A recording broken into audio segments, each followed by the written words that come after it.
Hey there, this is Casey and I welcome you to Physics Gyan Mukesh Nayak channel. Ecosystem and energy flow का बच्चों one shot series वाला video है।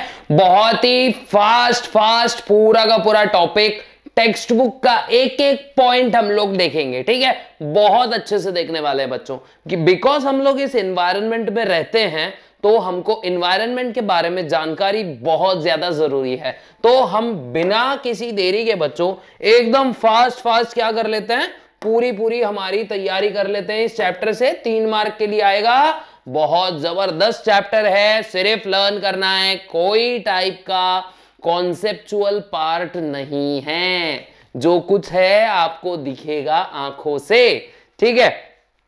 तो याद रखो बच्चों, इकोसिस्टम वगैरह क्या रहता है ये देख लेते हैं सबसे पहले, है ना।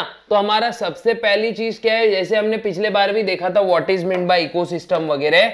अगर प्रीवियस वन शॉट वीडियो नहीं देखा तो बच्चों उसमें पूरे हमने डेफिनेशंस वगैरह सब कवर किए थे, ठीक है। इकोसिस्टम क्या होता है? इकोसिस्टम बच्चों, इकोसिस्टम ये ऐसा सिस्टम होता है जो बायोटिक एंड एबायोटिक फैक्टर्स के मिलने की वजह से बनता है। मतलब दोनों मिलके एक सिस्टम बनाएंगे और इस सिस्टम को कहा जाएगा इकोसिस्टम या इकोसिस्टम, ठीक है। The system which is formed by, ठीक है, which is formed by both biotic and abiotic factors, ठीक है। बोथ फैक्टर्स इसमें इक्वल रोल प्ले करते हैं। इसी को हम क्या बोलते हैं बच्चों? इकोसिस्टम कहते हैं। इसी को क्या कहते हैं हम लोग? इकोसिस्टम कहते हैं। ये आप लोग को बहुत अच्छे से याद रखना है बच्चों।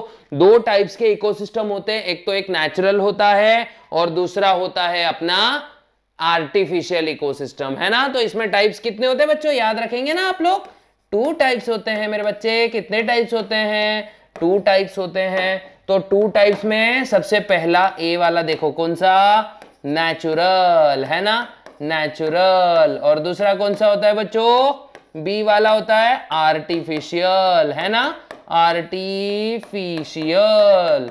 ये याद रखना। एनवायरनमेंट में बहुत सारे अलग अलग इकोसिस्टम्स हो सकते हैं। There are numerous ecosystem in a particular environment. ये सेंटेंस आप लोग ने बहुत अच्छे से याद रखना है। अब नेचुरल एनवायरनमेंट, नेचुरल इकोसिस्टम भी बच्चों कितने 2 टाइप्स का हो सकता है। एक तो होता है टेरेस्ट्रियल, है ना, टेरेस्ट्रियल मतलब जमीनी इकोसिस्टम, और दूसरा हो सकता है एक्वेटिक, ओके, एक्वेटिक। ये याद रख लेना है बच्चों आप लोग ने। बहुत छोटी छोटी चीजें हैं जो आप लोग को टेक्स्ट बुक की आप लोग ने बहुत अच्छे से कवर करनी है हम लोग को, ठीक है। अब देखो बच्चों, इकोसिस्टम स्ट्रक्चर एंड फंक्शन। हमारा सबसे पहली चीज क्या है? Ecosystem structure and function. अब सबसे पहले याद रखना, जो ये नेचुरल इकोसिस्टम होता है ये होता है सेल्फ सस्टेनिंग। कैसा होता है बच्चों? Self sustaining. सेल्फ सस्टेनिंग मतलब अपने आप से ये जीवन की उत्पत्ति करता रहेगा, अपने आप से सब इसका चलता रहेगा। लेकिन जो आर्टिफिशियल है इसमें क्या होता है बच्चों? इसमें ह्यूमन इंटरवेंशन होता है ना, ह्यूमन इंटरफेरेंस। क्या होता है इसमें? ह्यूमन इंटरफेरेंस होता है। ये याद रखना है आप लोग को। इसमें क्या होता है? ह्यूमन इंटरवेंशन या फिर ह्यूमन इंटरफेरेंस। और अपना जो नेचुरल इकोसिस्टम है उसमें क्या होता है? कोई भी टाइप के जीव का इसमें बोलेंगे इंटरफेरेंस नहीं होता है। ये सिंपल सेल्फ सस्टेनिंग होता है। आप अच्छे से बच्चों याद रख लेना, ठीक है। अब देखो नेक्स्ट है structure and functions of ecosystem. अगला वाला टॉपिक क्या है बच्चों हमारा? Structure and functions of ecosystem. देखो मैं यहां पे लिख देता हूं structure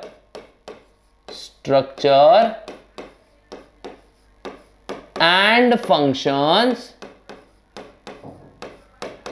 structure and functions of ecosystem, ठीक है, ऑफ इकोसिस्टम, ओके। तो इकोसिस्टम का स्ट्रक्चर और फंक्शन क्या है ये हम लोग देखेंगे बच्चों। तो इकोसिस्टम क्या, देखो याद रखना, दो तीन चीजें होती है, दो तीन डेफिनेशंस हम लोग को याद रखने हैं इसके अंदर। तो सबसे पहले आपको याद रखना है स्ट्रैटिफिकेशन क्या होता है। क्या होता है बच्चों? स्ट्रैटिफिकेशन क्या होता है। इसमें इंपॉर्टेंट चीज क्या है? स्ट्रैटिफिकेशन। तो ए लिख देता हूं मैं यहां पे, स्ट्रैटिफिकेशन। Okay, stratification.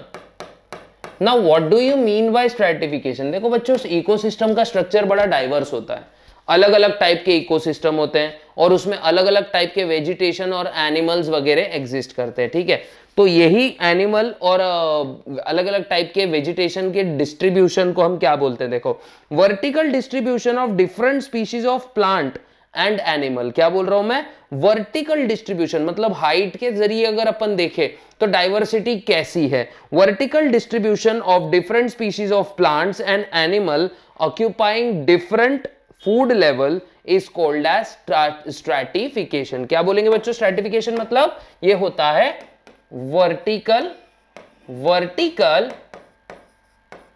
डिस्ट्रीब्यूशन। क्या होता है बच्चों? Vertical distribution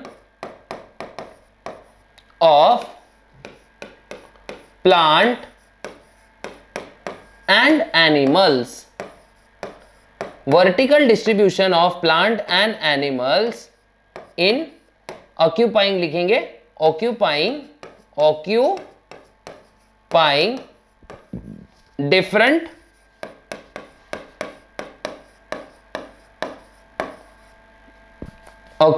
different level. Okay, is called as stratification. अब स्ट्रैटिफिकेशन एक्चुअली में होता गया है, फॉर एग्जाम्पल देखो, एक एग्जाम्पल अपने बुक में डिस्कस किया गया है। For example, trees occupy top vertical strata और layer of forest, shrub the second and herbs the grasses occupies the bottom layer. है ना? तो समझने मतलब बोलने का मतलब क्या है? जो ट्रीज है, जो बड़े पेड़ है, वो सबसे ऊपर की लेयर में आएंगे, जो श्रब्स है हमारे, जो छोटी झाड़ी है, वो थोड़े निचले लेवल में आएंगे, और जो हर्ब्स है वो सबसे लो लेवल ऑफ सॉइल में अपने को मिलेंगे। इसी को बोलते हैं बच्चों सिंपल स्ट्रैटिफिकेशन। क्या बोलेंगे? स्ट्रैटिफिकेशन। अब जोनेशन क्या होता है? देखो बच्चों, सेकंड वाला, बी वाला देखते हैं। क्या देखते हैं बच्चों? जोनेशन। बी क्या है हमारा? जोनेशन। जैसे स्ट्रैटिफिकेशन बच्चों वर्टिकल है, वैसे ही जोनेशन क्या होता है हमारा? हॉरिजॉन्टल डिस्ट्रीब्यूशन होता है। क्या होता है बच्चों? Horizontal distribution. क्या होता है ये? हॉरिजॉन्टल डिस्ट्रीब्यूशन, है ना? Different species of plants and animals occupying different food levels, और इसी के हॉरिजॉन्टल डिस्ट्रीब्यूशन को हम क्या बोलेंगे बच्चों? जोनेशन बोलेंगे, ऑन लैंड और इन वाटर। तो अपने बुक के हिसाब से डेफिनेशन क्या बनता है?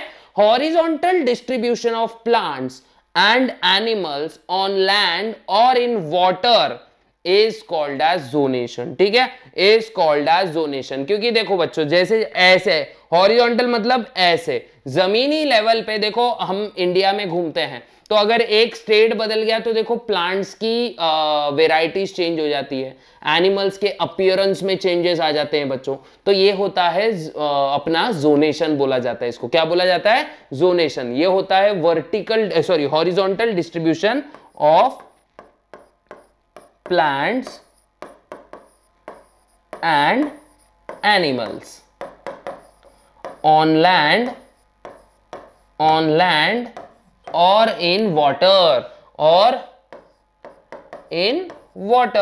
ये आप लोग को ये कुछ इंपॉर्टेंट डेफिनेशंस है बच्चों जो एग्जाम में आती है, इसीलिए मैं ये वाली डेफिनेशंस ही ले रहा हूं जो बहुत ज्यादा इंपॉर्टेंट है।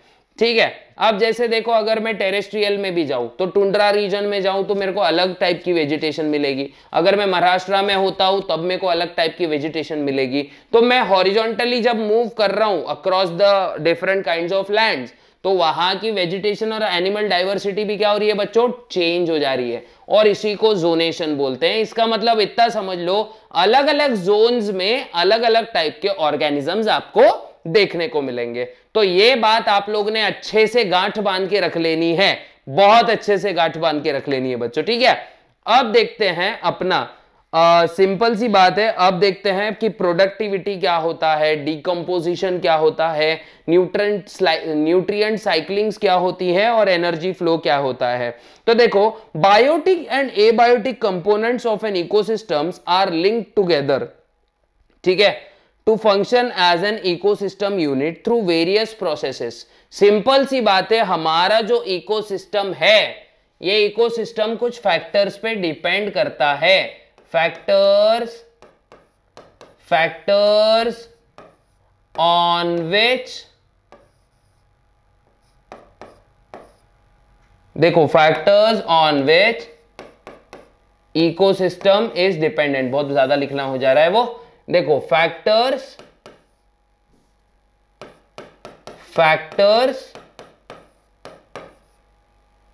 on which, सिंपल ऐसे लिखेंगे, factors on which ecosystem depends, ecosystem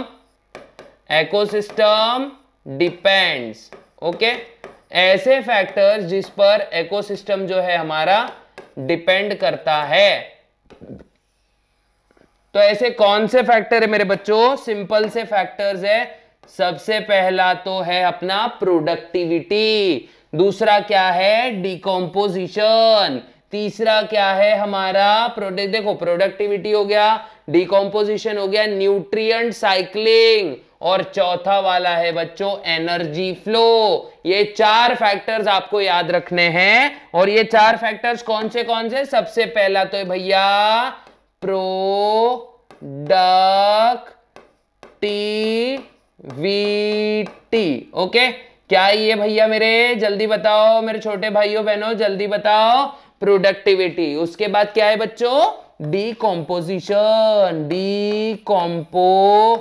composition, okay, decomposition, ठीक है, ये याद रखना है। अब डिकम्पोजिशन वगैरह क्या होता है, एक एक करके पूरा चीजें सीखने वाले हैं बच्चों, ठीक है। फिर उसके बाद है एनर्जी फ्लो। क्या है? एनर्जी फ्लो, है ना। एनवायरनमेंट में एनर्जी कैसे फ्लो करती है। उसके बाद में nutrient cycling, nutrient cycling, okay, nutrient cycling की भाई अपने एनवायरनमेंट में न्यूट्रिएंट जो है ये कैसे सर्कुलेट होता है, ये सब चीजें इसमें आएगी। जैसे ऑक्सीजन साइकिल क्या है, फॉस्फोरस साइकिल क्या है, नाइट्रोजन साइकिल हम देख चुके हैं एक चैप्टर में। तो ये जितनी भी चीजें हैं बच्चों, ये फैक्टर्स है जो इकोसिस्टम को बिल्कुल अफेक्ट करते हैं बच्चों। इकोसिस्टम पूरा इन फैक्टर्स से चलता है। अब एक एक करके पूरे फैक्टर्स हम लोग सीखने वाले हैं, ठीक है। तो अब सबसे पहला फैक्टर क्या है मेरे बच्चों? प्रोडक्टिविटी। क्या है? Productivity, okay, productivity.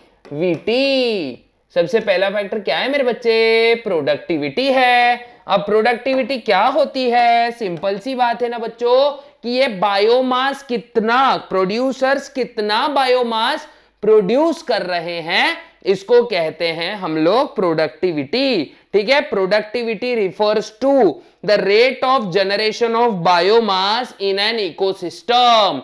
सिंपल सा डेफिनेशन है मेरे बच्चों, the rate of generation of biomass in an ecosystem। अब देखो फॉर एग्जाम्पल बच्चों, कोई प्लांट है जो ग्लूकोज बना रहा है, तो किसी इकोसिस्टम में कितना ग्लूकोज बन रहा है और कितना ग्लूकोज का बायोमास बन रहा है, इसी को प्रोडक्टिविटी कहा जाता है। ये एक रेट है। रेट मतलब ये बनने की एक प्रक्रिया है कि भाई कितना बायोमास एक पर्टिकुलर गिवन टाइम में बन रहा है, इसको हम प्रोडक्टिविटी कहते हैं। क्या कहते हैं बच्चों? प्रोडक्टिविटी कहते हैं। और इसको एक्सप्रेस करते हैं बच्चों यूनिट में, जिसको हम बोल सकते हैं मास पर यूनिट सरफेस। क्या होता है बच्चों? ये mass per unit surface per unit time में इसको हम लोग मेजर करते हैं। It is measured in, simple next point क्या आ सकता है? It is it is measured in mass पर, क्या आता है बच्चों, मास पर यूनिट सरफेस एरिया। क्या, mass per unit surface area, या सरफेस लिख देता हूं मैं, mass per unit surface per unit time, per unit time. ठीक है, ये मेजर किया जाता है इसमें। For examples grams per metre, sorry centimetre square per second. ठीक है, ग्राम्स पर अच्छा मीटर स्क्वायर है, ओके ठीक है, grams per metre square per second. Okay, इसको कहते हैं हम लोग प्रोडक्टिविटी। क्या कहते हैं बच्चों, प्रोडक्टिविटी। अब प्रोडक्टिविटी दो टाइप्स की होती है बच्चों, ठीक है, एक तो टोटल प्रोडक्टिविटी और एक होती है नेट प्रोडक्टिविटी। ठीक है, तो इसमें टाइप्स कितने मेरे बच्चे, दो। कितने टाइप्स से, टू टाइप्स। टू टाइप्स मतलब ऐसे टाइप्स तो नहीं बोलेंगे एग्जैक्टली अपन इसको, लेकिन फिर भी दो टाइप से हम लोग इसको सीख रहे हैं ना। तो एक तो होती है ग्रॉस प्रोडक्टिविटी और दूसरी होती है बच्चों नेट, है ना। एक होती है ग्रॉस प्रोडक्टिविटी और दूसरी होती है नेट प्राइमरी प्रोडक्टिविटी। तो इसको क्या बोलेंगे अपन, ग्रॉस प्राइमरी प्रोडक्टिविटी को GPP गप्प, और नेट को क्या बोलेंगे, नप्प, है ना, गप्प नप्प, याद रखना, गप नप याद रख लेना। Net primary productivity, gross primary productivity, ये दो टाइप्स की प्रोडक्टिविटी होती है बच्चों। ठीक से समझ जाओ मेरे बच्चों, बहुत अच्छे से समझ जाओ, ठीक है। अब ग्रॉस प्रोडक्टिविटी क्या होती है, देखो जीपीपी लिख देता हूं मैं यहां पे, gross primary productivity. Okay, GPP माने gross primary productivity. What is GPP, gross primary productivity. Now what is gross primary productivity, ये देखते हैं बच्चों, ठीक है। ग्रॉस प्राइमरी प्रोडक्टिविटी होता है देखो, the rate of production of organic matter during photosynthesis. इतना समझ लो, total biomass produced during photosynthesis, है ना। तो ग्रॉस प्राइमरी प्रोडक्टिविटी को अपन ऐसे डिफाइन करेंगे, कैसे डिफाइन करेंगे, बहुत अच्छे से डिफाइन करेंगे भाई। क्या होता है ग्रॉस प्राइमरी प्रोडक्टिविटी, ये होता है the total biomass, the total biomass, या फिर बुक के हिसाब से क्या बोलेंगे हम लोग, rate of production of organic matter. चलो ऐसा लिख देते हैं, rate of, simple, rate of production. देखो बच्चों, हम एक्सपेरिमेंट्स नहीं करेंगे ज्यादा, ठीक है, मोस्टली कोशिश करेंगे हम टेक्स्ट बुक से कनेक्टेड रहें, ठीक है। Rate of production of organic matter, क्या, organic matter, okay, during, organic matter during photosynthesis, मतलब फोटोसिंथेसिस के दौरान कितना ऑर्गेनिक मैटर बन रहा है, इसी को क्या बोलेंगे बच्चों, ग्रॉस प्राइमरी प्रोडक्टिविटी। क्या बोलेंगे, ग्रॉस प्राइमरी प्रोडक्टिविटी, ठीक है, याद रखना। अब देखो यहां पे plants themselves use considerable portion of gross primary productivity for their respiration, hence GPP minus respiratory loss is called as net productivity. Simple, याद रखना। अब बी वाला देखते हैं, यहां पे देखो मैं बी वाला बता दे रहा हूं आप लोग को, net primary productivity. What is mean by net primary productivity, the productivity remained after respiratory losses. क्या बोल रहा हूं मैं, द प्रोडक्टिविटी मतलब अगर देखो भाई, प्लांट अगर ग्लूकोज बना रहा है तो वो खुद के लिए भी कुछ, मान लो प्लांट 100 किलो ग्लूकोज बना रहा है, ठीक है, तो अगर ये 100 किलो टोटल ग्लूकोज है तो इसका मतलब इसका ग्रॉस कितना है बच्चों, 100 केजी, और तो उसमें से मान लेते 10 केजी उसने अपने लिए यूज किया, इसका मतलब क्या हो गया, 10 केजी उसका रेस्पिरेटरी लॉसेस है, मतलब उसने रेस्पिरेशन के दौरान यूज कर लिया मान लेते हैं, तो बचा 90। अब ग्रॉस प्राइमरी प्रोडक्टिविटी को अगर मैं रेस्पिरेशन लॉस को ग्रॉस प्राइमरी प्रोडक्टिविटी से मैं माइनस कर दूं तो मेरे को जो वैल्यू मिलेगा वो मेरा नेट वैल्यू होगा। समझो फॉर एग्जांपल किसी की ग्रॉस सैलरी 1 लाख रुपए है और एक्सपेंडिचर्स में वो क्या करता है 25,000 डाल देता है बच्चों, 25,000 उसके निकल जाते हैं। तो याद रखना जो नेट इनकम होगा उसका वो ग्रॉस इनकम माइनस एक्सपेंडिचर होगा, तो ये उसका नेट इनकम होता है। सेम साइंस यहां पे भी लग रहा है बच्चों। तो what is NPP? Simple, the productivity remained, देखो productivity remained after respiratory losses, after respiratory losses, okay, respiratory losses is called as NPP, मतलब net primary productivity. For example GPP, sorry एक minute, NPP net primary productivity is equals to GPP minus respiratory losses. What is RL over here?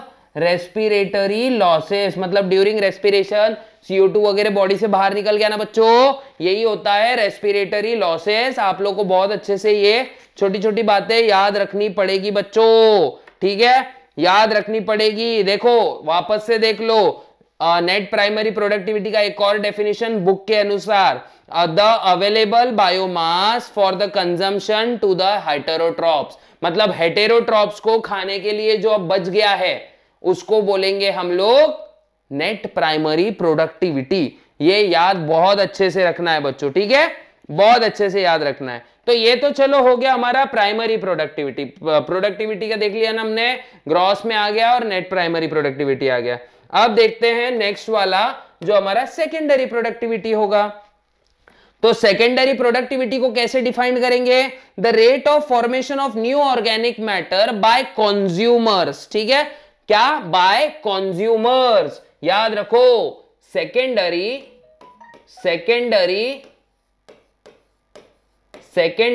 Productivity, okay. What is secondary productivity मेरे बच्चों? ध्यान लेना है, बहुत अच्छे से ध्यान लगाना है आप लोगों ने, बहुत एकदम एकदम एकदम मतलब एक नंबर ध्यान लगाना है बच्चों, ठीक है। तो एक नंबर ध्यान लगाते लगाते हम क्या लिखेंगे डेफिनेशन इसका? द ऑर्गेनिक मैटर, देखो organic matter produced by, the organic matter produced by consumers, क्या?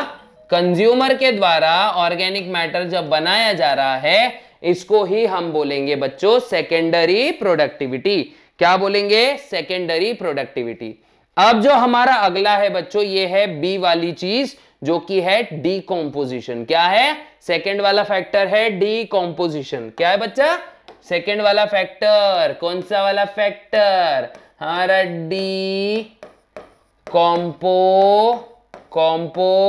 composition, okay, decomposition. Now what is mean by decomposition?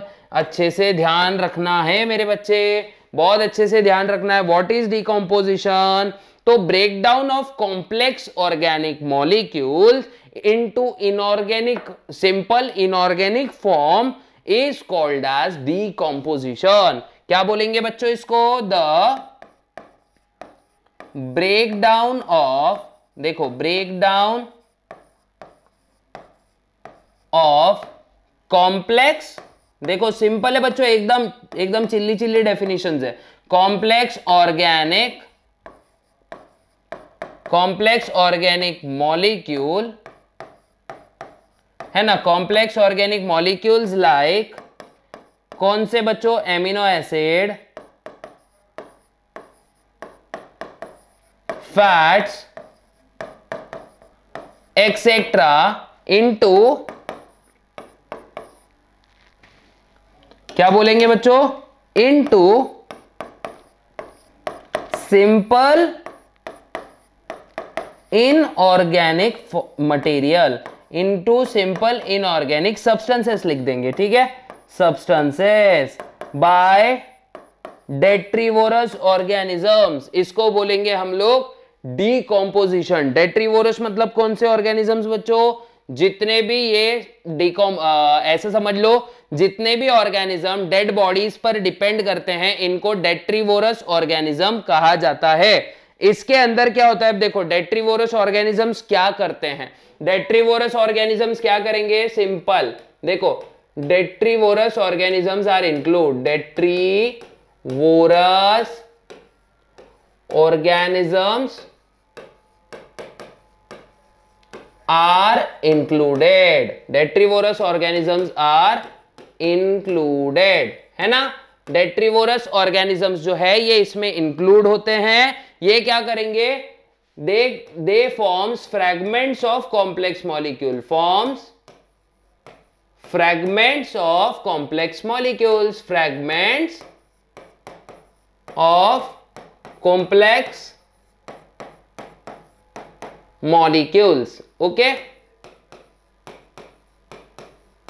they form fragments of complex molecules, मतलब complex molecules जो होते हैं इसके ये टुकड़े कर देते हैं, और ये जो टुकड़े करते हैं ना बच्चों, प्रोसेस, इस प्रोसेस का नाम होता है, इस प्रोसेस को हम बोलते हैं, प्रोसेस जो होती है ये होती है लीचिंग। कौन सी प्रोसेस होती है बच्चों, लीचिंग नाम की एक प्रोसेस होती है। By the process of leaching water soluble nutrients जो है ये कहां चले जाते हैं, डीप इनटू द सॉइल, ठीक है, deep into the soil and gets precipitate as unavailable salt, ठीक है, ये आप लोग को अच्छे से याद रखना है। अब देखते हैं ह्यूमिफिकेशन, क्या देखते हैं बच्चों, यहां तक अगर हो गया होगा तो आराम से इसके स्क्रीनशॉट्स निकालते जाओ। ह्यूमस फॉर्मेशन या ह्यूमिफिकेशन देखेंगे अभी, ठीक है, फटाफट ले लेंगे बच्चों, ज्यादा टाइम वेस्ट नहीं करेंगे इसके ऊपर, एज ये वन शॉट लेक्चर है और अपने को बहुत सारी चीजें, बहुत अलग अलग चीजें इसमें कवर भी करनी है, ठीक है। तो अभी तो हमारा सेकंड चीज चल रहा है, सेकंड प्रोसेस चल रहा है। अब देखते हैं हमारा अगला टॉपिक जो कि है ह्यूमिफिकेशन। क्या है बच्चा, ह्यूमिफिकेशन, ह्यूमिफिकेशन। मैं एकदम सिंपल रखने की कोशिश कर रहा हूं, टेक्स्ट बुक की ईच एंड एवरी कॉन्सेप्ट्स को तुम लोग के पास तक लाने की मैं पूरी कोशिश कर रहा हूं बच्चों, ठीक है, और पूरा हम लोग कवर कर भी रहे हैं, एक भी चीज हम लोग स्किप नहीं कर रहे हैं। जो एग्जाम रिलेटेड इंपॉर्टेंट कॉन्सेप्ट्स है वही हम लोग बहुत अच्छे से देख रहे हैं बच्चों, ठीक है। तो ह्यूमिफिकेशन क्या होता है, देखो सिंपली ह्यूमिफिकेशन मतलब जब भी ऑर्गेनिक मटेरियल का कन्वर्जन किसी न्यूट्रिएंट रिच कंपाउंड में हो जाता है जिसको हम ह्यूमस बोलते हैं, इसी को हम लोग ह्यूमिफिकेशन कहते हैं। Humification leads to accumulation of partially decomposed dark colored amorphous colloidal organic substance called as humus that is resistant to microbial action, ठीक है, याद रखना। तो सिंपल इसको हम क्या करेंगे, सिंपल डेफिनेशन में कन्वर्ट कर देंगे, the process of, simple, the process of formation, the process of formation of dark colored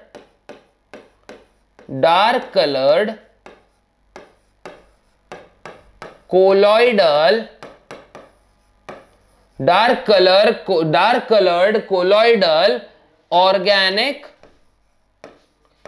organic substance, ठीक है, dark coloured colloidal organic substance which is nutrient rich, क्या, न्यूट्रिएंट रिच एंड ऐसा बोलेंगे have no actions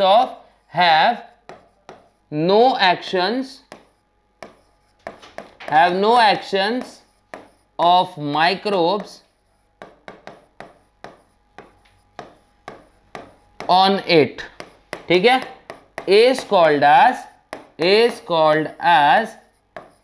humification. क्या बोलेंगे बच्चों, humification. अब ये जो डार्क कलर्ड सब्सटेंस बोल रहे हैं ना हम लोग, ये जो डार्क कलर्ड सब्सटेंस है डार्क कलर्ड सब्सटेंस, है ना। डार्क कलर्ड सब्सटेंस जो है इसको हम ह्यूमस बोलते हैं बच्चों। क्या बोलते हैं? ह्यूमस कहते हैं हम लोग इसको क्या कहते हैं? ह्यूमस कहते हैं, या फिर हमस भी बोल सकते हो, ठीक है। बहुत अच्छे से याद रखना है आप लोग ने। और उसके बाद नेक्स्ट कॉन्सेप्ट जो है हमारा मिनरलाइजेशन है। क्या है बच्चों? मिनरलाइजेशन। देखो यहां पे लिख देता हूं मैं, मिनरलाइजेशन, है ना। क्या है बच्चा?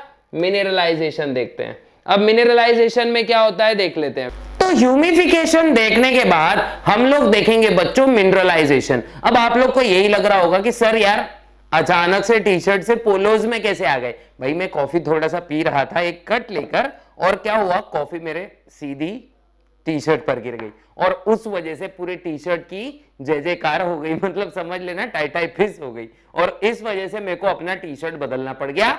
लेकिन बच्चों ठीक है, मेरे टी शर्ट की कहानी हम बाद में सुनेंगे, लेकिन अभी देखते हैं बच्चों मिनरलाइजेशन। क्या देखते हैं? मिनरलाइजेशन। तो देखो हम लोग टेक्स्ट बुक के अनुसार अगर डेफिनेशन देखें तो humus further degraded by some microbes and release of inorganic nutrients occur by the process known as mineralization. In short, क्या बोलेंगे बच्चों? In short अगर मैं बोलूं तो मिनरलाइजेशन में क्या होते हैं? The release of, simple, the release of minerals. क्या? मिनरल्स फ्रॉम, कहां से बच्चों? फ्रॉम डिग्रेडेशन ऑफ ह्यूमस, ठीक है। डिग्रेडेशन ऑफ ह्यूमस, ठीक है, ऑफ ह्यूमस, इसी को कहते हैं बच्चा लोग मिनरलाइजेशन, या फिर ऑर्गेनिक ह्यूमस का इनऑर्गेनिक मैटर में कन्वर्ट हो जाना, इसी को ही मिनरलाइजेशन हम लोग कहेंगे बच्चों। आराम से डेफिनेशंस एकदम अच्छे से देखते रहो और बिल्कुल बोर्ड का स्क्रीनशॉट निकालते रहो बच्चों, ठीक है। अब देखते हैं बच्चों हम लोग एनर्जी फ्लो। हमारा नेक्स्ट टॉपिक क्या है? Energy flow. Okay, energy flow. हमारा ये वाला टॉपिक कौन सा है बच्चा लोग? Energy flow. तो एनर्जी फ्लो अपने को बहुत अच्छे से समझ लेना है भाई, एनर्जी फ्लो क्या होती है। तो देखो बच्चों, जब भी सन से आती है रेडिएशंस मीन सूर्य किरणें, या फिर रोशनी आती है सन से, पड़ती है वो कहां पे? पेड़ पौधों पर, ठीक है। कहां पर पड़ती है? पेड़ पौधों पर। पेड़ पौधे उसको एब्जॉर्ब कर लेते हैं, लेकिन पेड़ पौधे क्या पूरी की पूरी एनर्जी एब्जॉर्ब करते हैं? क्या नहीं, सिर्फ विजिबल स्पेक्ट्रम को ये क्या करते हैं बच्चों? एब्जॉर्ब करते हैं। और जो भी स्पेक्ट्रम प्लांट के द्वारा एब्जॉर्ब कर लिया जाता है, इसको हम फोटोसिंथेटिकली एक्टिव रेडिएशंस बोलते हैं। क्या बोलते हैं? Photosynthetically active radiations. और यही एक्टिव रेडिएशंस फोटोसिंथेसिस में हेल्प करता है बच्चों। क्या करता है? फोटोसिंथेसिस में हेल्प करता है। तो याद रखना बच्चों, PAR बोलेंगे इसको। क्या बोलेंगे? PAR जो है इसको क्या बोलते हैं? फोटोसिंथेटिकली, देखो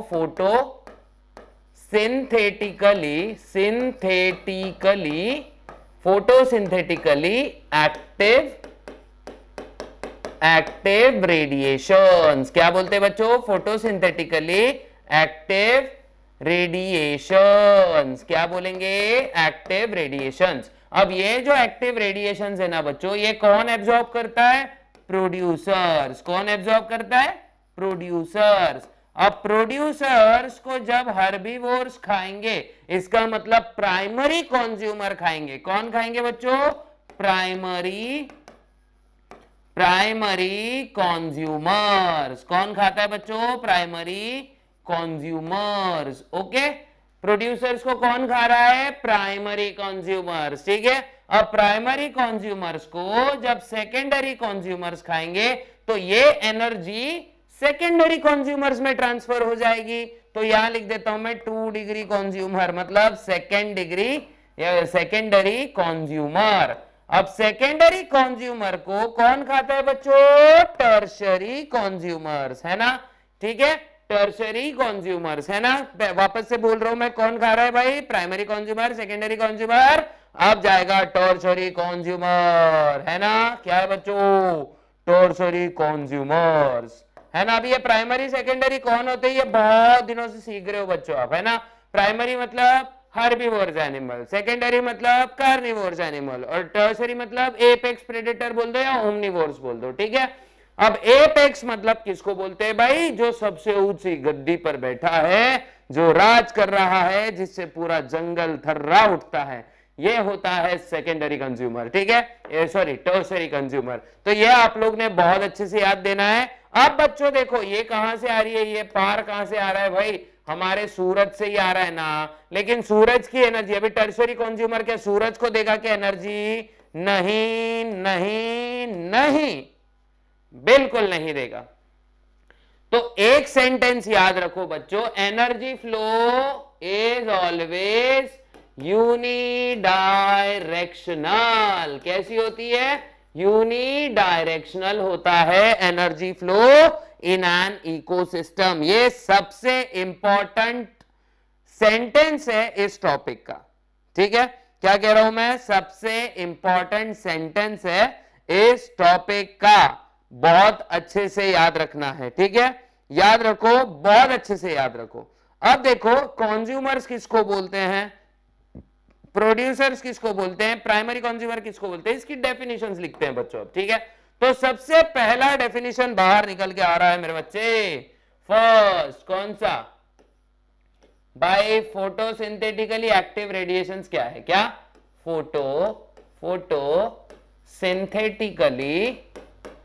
सिंथेटिकली एक्टिव रेडिएशंस क्या होते हैं, है ना, active radiations.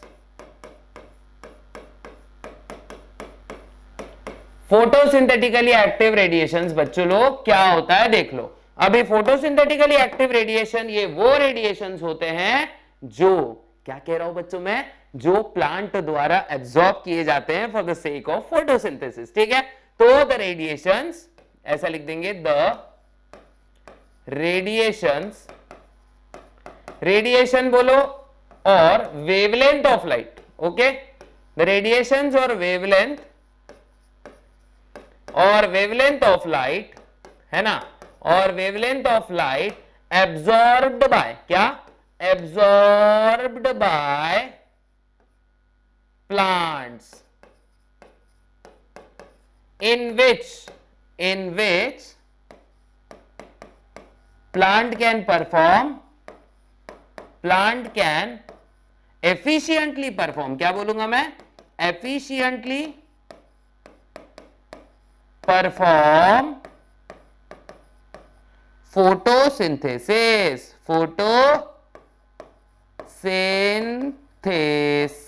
Okay. Plants can efficiently perform photosynthesis, इसको हम बोलते हैं बच्चों फोटोसिंथेटिकली एक्टिव रेडिएशन। क्या बोलेंगे बच्चों इसको, फोटोसिंथेटिकली एक्टिव रेडिएशन इसको कहेंगे। अब याद रखना बच्चों ये कितना होता है, 400 से लेके 700 नैनोमीटर तक फोटोसिंथेटिकली एक्टिव रेडिएशन इतना होता है, ये याद रखना। मतलब ये विजिबल स्पेक्ट्रम ऑफ लाइट में आता है बच्चों, कैसे, कहां पे आता है, विजिबल स्पेक्ट्रम ऑफ लाइट में, अच्छे से याद रखना। इसके बाद है प्रोड्यूसर्स, है ना, सेकेंड डेफिनेशन क्या आ रहा है बच्चों, producers, okay. Who are producers, sir जो पिक्चर को फाइनेंस करते हैं उनको हम प्रोड्यूसर्स कहते हैं, ऐसा है क्या भाई, नहीं। बायोलॉजिकल वर्ल्ड में प्रोड्यूसर मतलब दोज ऑर्गेनिजम्स, देखो, दोज ऑर्गेनिजम्स which can या फिर which have ability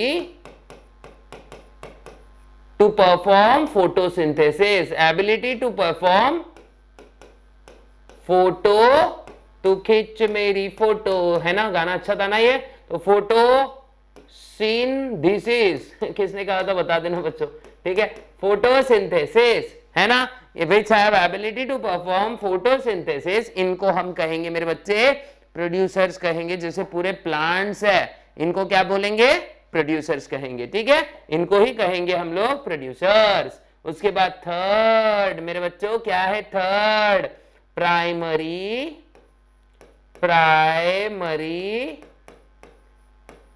कंज्यूमर्स, है ना, कंज्यूमर्स, है ना, प्राइमरी कंज्यूमर्स। अब प्राइमरी कंज्यूमर्स क्या होते हैं बच्चा, प्राइमरी कंज्यूमर, कंज्यूमर किसको बोलते हैं, जो कंज्यूम कर रहा है या फिर जो खा रहा है, ठीक है। तो प्राइमरी कंज्यूमर्स आर दोज, ठीक है, दोज एनिमल्स या दोज ऑर्गेनिजम्स, देखो लिख रहा हूं मैं, दोज ऑर्गेनिजम्स विच, क्या बोलेंगे, विच ईट्स प्लांट, है ना, विच आर डिपेंडेंट ऑन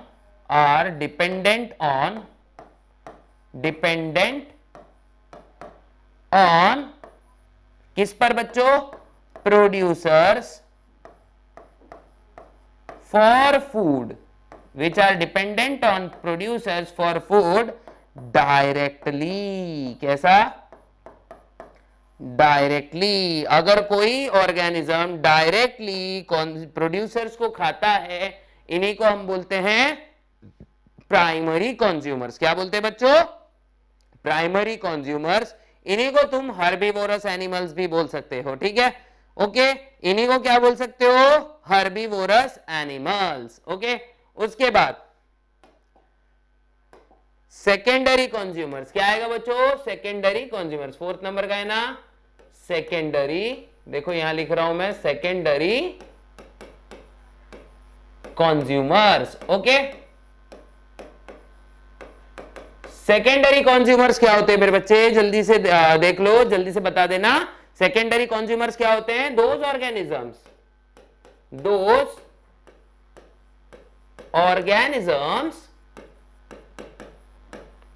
विच,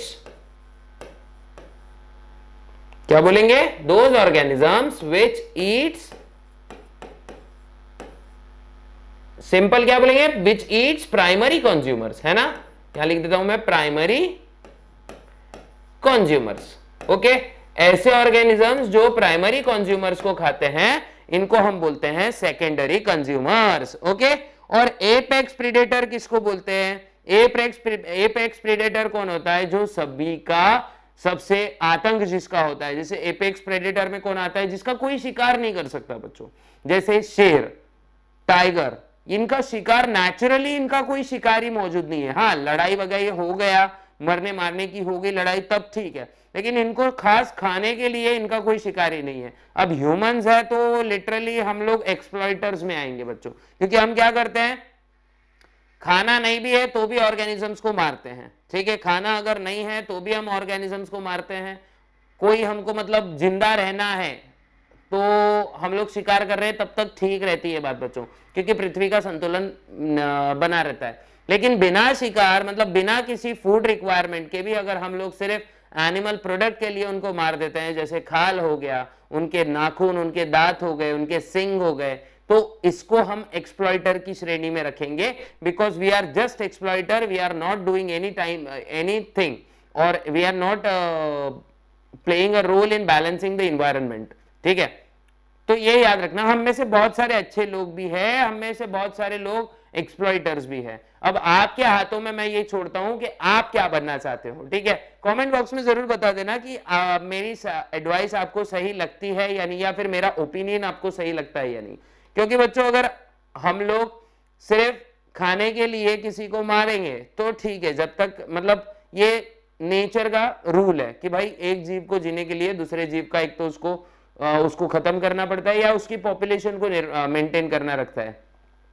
अब गलती से कल को अर्थ ने डिसाइड कर लिया कि भाई ह्यूमन पॉपुलेशन बहुत ज्यादा हो रही है, कुछ करना पड़ेगा, और हमारा कोई नेचुरल प्रेडेटर ला लिया, तब तो हमारे बांधे पड़ जाएंगे। लेकिन नहीं सर, हमारे पास दिमाग है, कुछ ना कुछ तो कर ही लेंगे, है ना। लेकिन कोई बात नहीं बच्चों, ये तो मतलब बहुत बड़ा डिबेट का इशू है, मतलब बहुत बड़ा डिबेट का विषय है ये, ठीक है। क्योंकि हम हमारी गलतियां मानेंगे नहीं, लेकिन हाँ बिल्कुल डिबेट तो करेंगे, है कि नहीं। लेकिन चलो ठीक है बच्चों, जितना हम लोग को सिलेबस में है उतना तो हम पूरा कर ही लेंगे, ठीक है। ये यहां तक आपको शायद आई थिंक सो समझ में आ गया रहेगा। अब अगली बार बच्चों, अब अगला वाला सीन क्या है, अगला देखते हैं हम लोग फूड चेन। क्या देखते हैं, फूड चेन देखते हैं, फिर फूड वेब देख लेंगे, ठीक है। अब देखो क्या देखते हैं भाई, फूड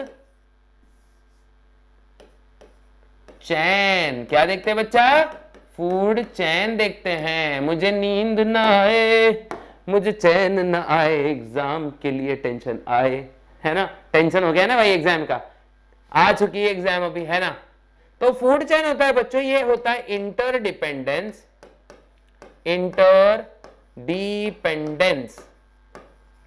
इंटरडिपेंडेंस ऑफ ऑर्गेनिजम्स। क्या होता है बच्चों, ये organisms, interdependence of organisms on, interdependence of organisms for the sake of food. क्या लिख रहा हूं मैं बच्चों, for the sake of nutrition बोलेंगे, ठीक है, for the sake of nutrition.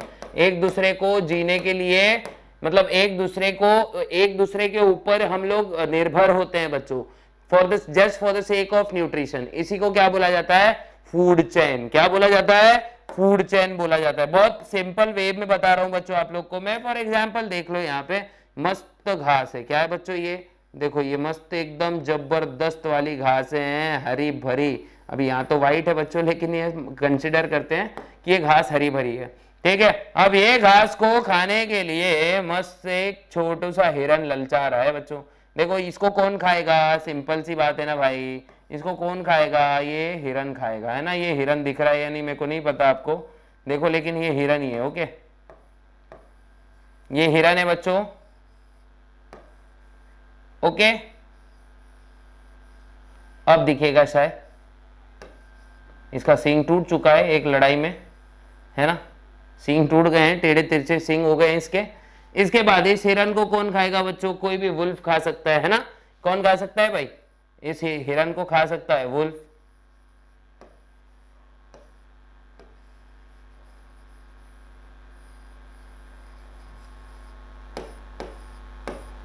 थोड़ा सा डेंजरस बनाएंगे हम लोग इसको, है ना।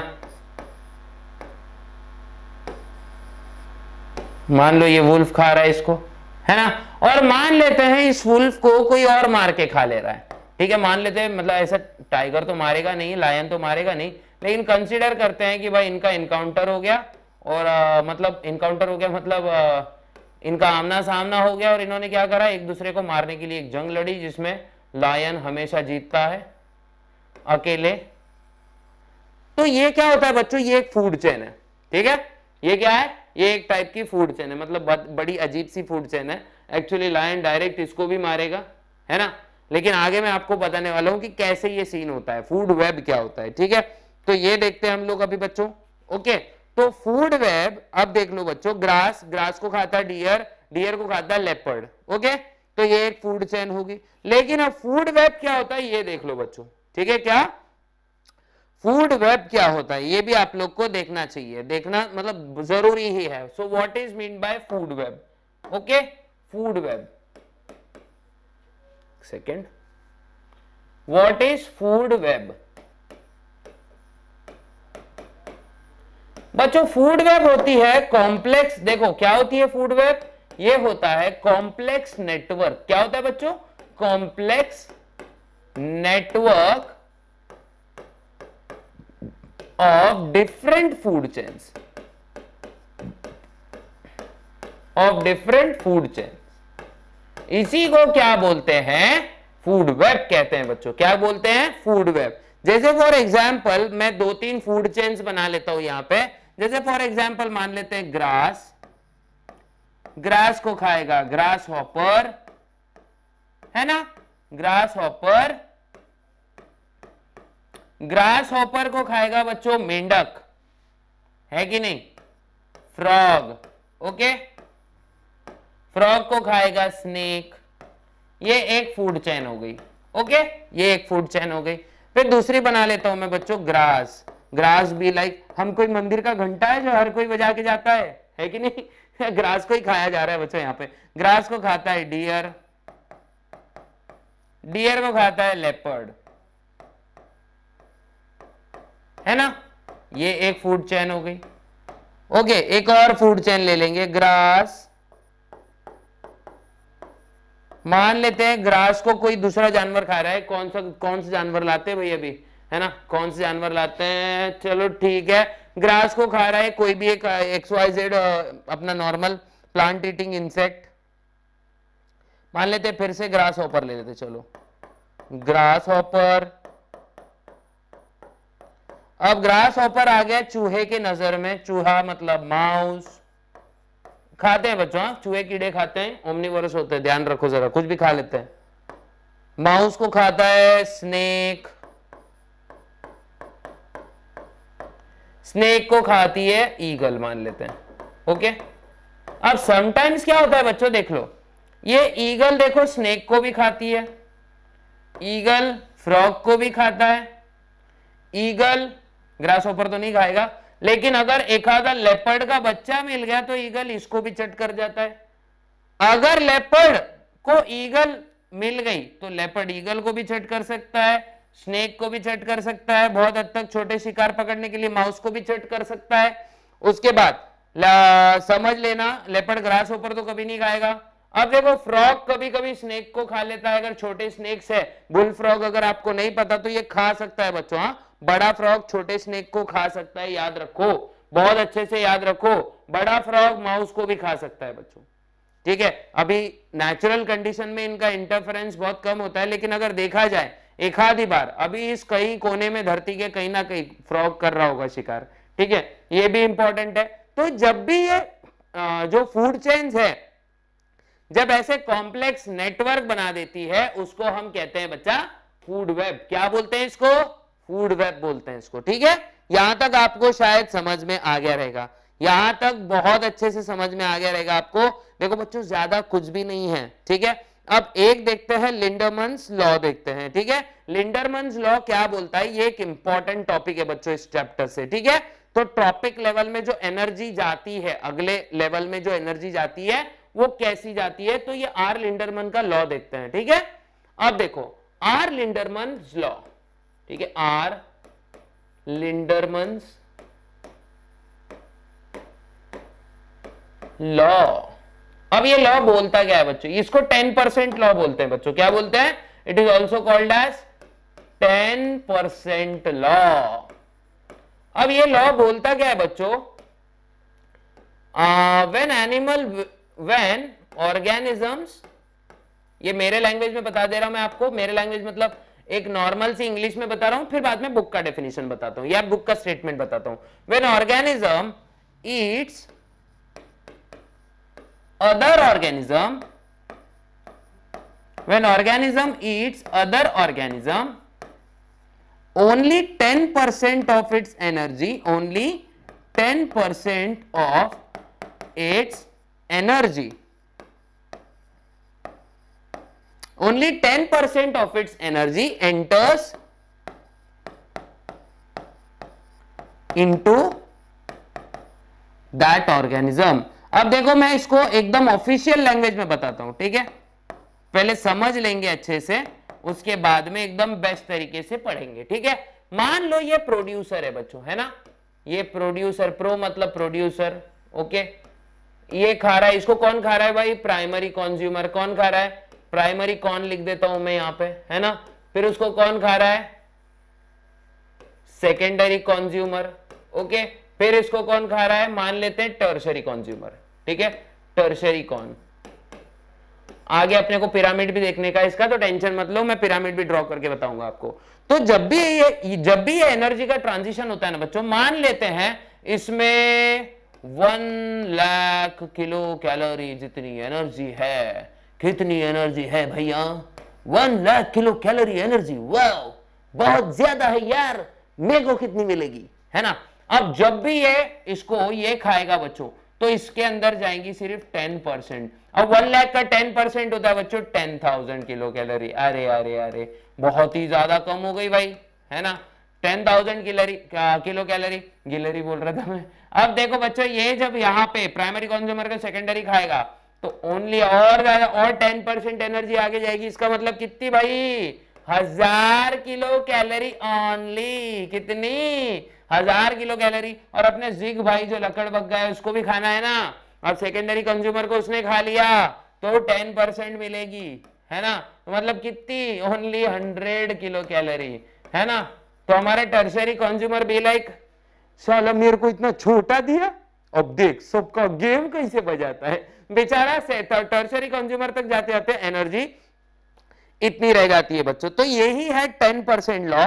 तो इस लॉ का देखो टेक्स्ट बुक के हिसाब से कैसा है, देख लो। The law states that only 10% of energy is transferred to each trophic level as net energy. It is possible to have different trophic levels. Producer, herbivore, primary consumer, secondary consumer, carnivore, tertiary carnivore and ultimate carnivore. तो याद रखो अगले trophic level तक सिर्फ कितनी 10% energy जाएगी। तो हम ये इसका लॉ का स्टेटमेंट एकदम बुक वाला लिख लेते हैं। The law states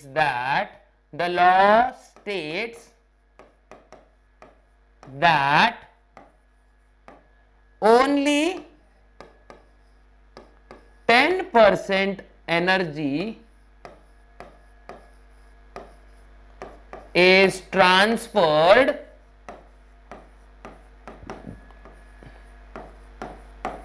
only 10% energy is transferred from one trophic level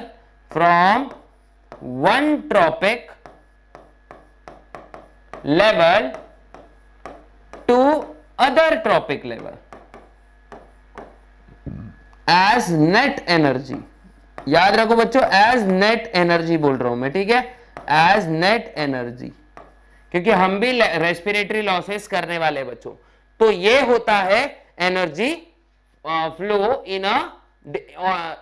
flow in different trophic levels, ठीक है, याद रखना। अब इसके लिए अपन इसका क्या करेंगे बच्चा, एक एनर्जी पिरामिड डायग्राम बना लेते हैं। क्या बना लेते हैं भाई, एनर्जी पिरामिड डायग्राम बनाते हैं, ठीक है। इसके लिए अपने को एक बड़ा सा ट्रायंगल लगेगा। क्या लगेगा बच्चों, बड़ा सा ट्रायंगल, ठीक है। ये है हमारा ट्रायंगल जो कि अच्छा नहीं बना, मैं वापस बनाऊंगा।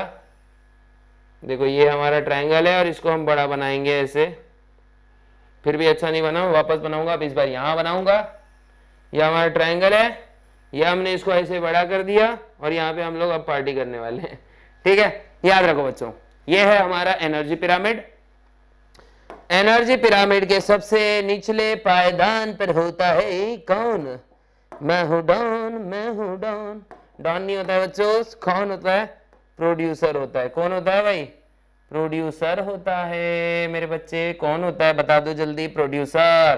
तो ये वाला कौन है, प्रोड्यूसर। अब ये कौन है, कौन है वो, कौन है वो, कहां से वो आया, देखो प्रोड्यूसर।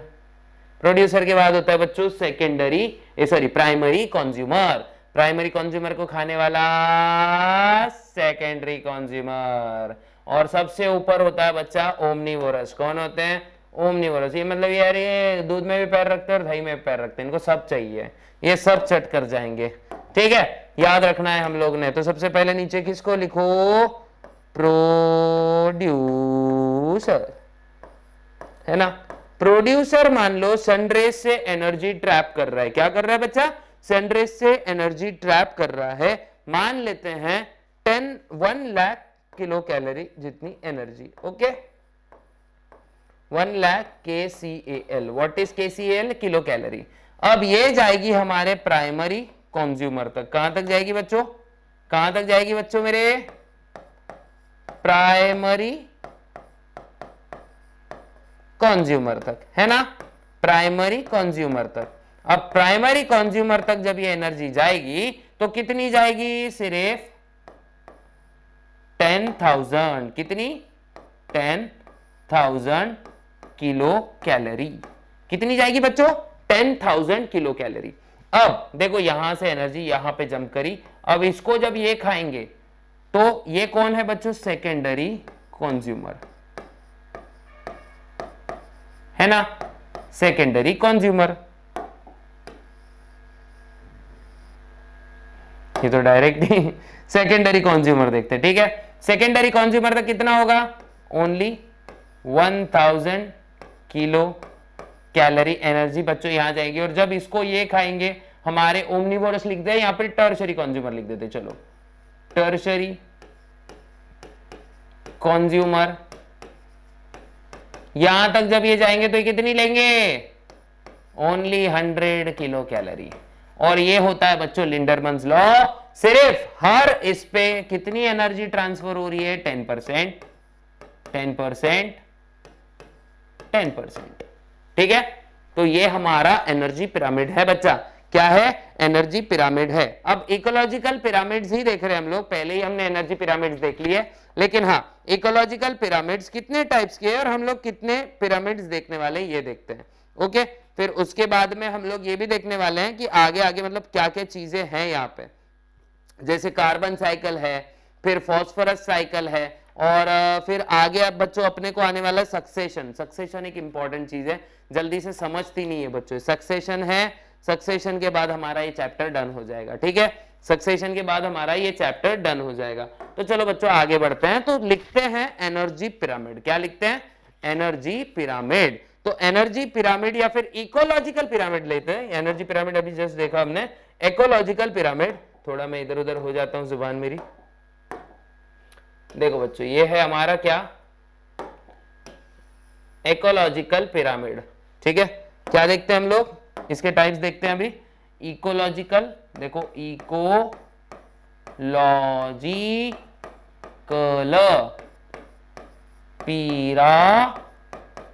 पिरामिड। इकोलॉजिकल पिरामिड्स कितने टाइप्स के होते हैं बच्चों? देखो तो अपने को सिलेबस में कितने हैं उतने ही हम लोग देखेंगे, क्योंकि बोर्ड का देख रहे हैं भाई, है ना। बोर्ड का मतलब बोर्ड का ही प्योर देख रहे हैं हम लोग, तो टेंशन नहीं है। तो सबसे पहले पिरामिड ऑफ बायोमास देखेंगे, फिर पिरामिड ऑफ नंबर देखेंगे, और एनर्जी पिरामिड तो हम देख लिए, तो उसको हम डिस्कस नहीं करेंगे बच्चों। तो सबसे पहले लिख देते हैं हम लोग पिरामिड, पिरामिड ऑफ बायोमास, है ना, पिरामिड ऑफ बायोमास। उसके बाद देखते हैं पिरामिड ऑफ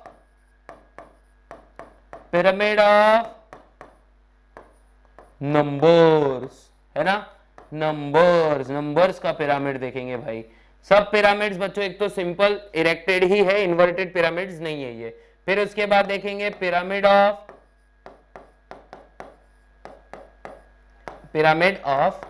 एनर्जी। अब पिरामिड ऑफ एनर्जी तो हम लोग बच्चों देख चुके, ठीक है, पिरामिड ऑफ एनर्जी देख चुके। ये दो पिरामिड हम लोग को अभी देखने हैं। तो पिरामिड ऑफ बायोमास क्या बोलता है बच्चों? याद रखना, पिरामिड ऑफ बायोमास जो है ये कितना समझ लो बायोमास प्रोड्यूस हो रहा है पूरे इकोसिस्टम में, ये दर्शाता है।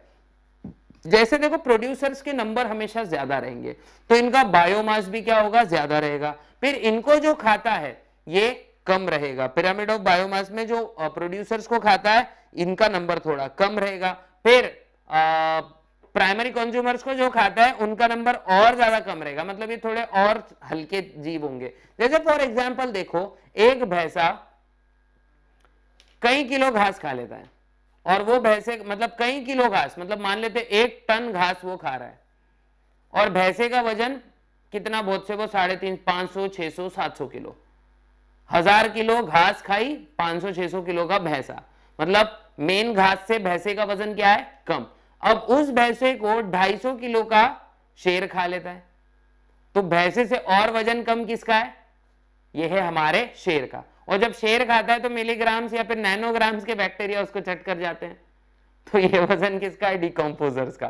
ठीक है, तो ऐसे बच्चों बायोमास होता है कि भाई याद रखना है हमने, पिरामिड ऑफ बायोमास बोलते किसको है? देखो अब बुक के हिसाब से देखेंगे, the relative number of individuals per unit area at different trophic level constitutes the number of pyramid of biomass. Unit area is biomass pyramid end of amount of accumulated energy per unit area is energy pyramid. अब ये बहुत ज्यादा complicated है, simple मैं भाषा में अगर बोलूं तो पिरामिड ऑफ बायोमास किसको बोलेंगे बच्चों? देख लो, पिरामिड ऑफ बायोमास किसको बोलेंगे? Simply the particular mass of an organism at different trophic level, है ना।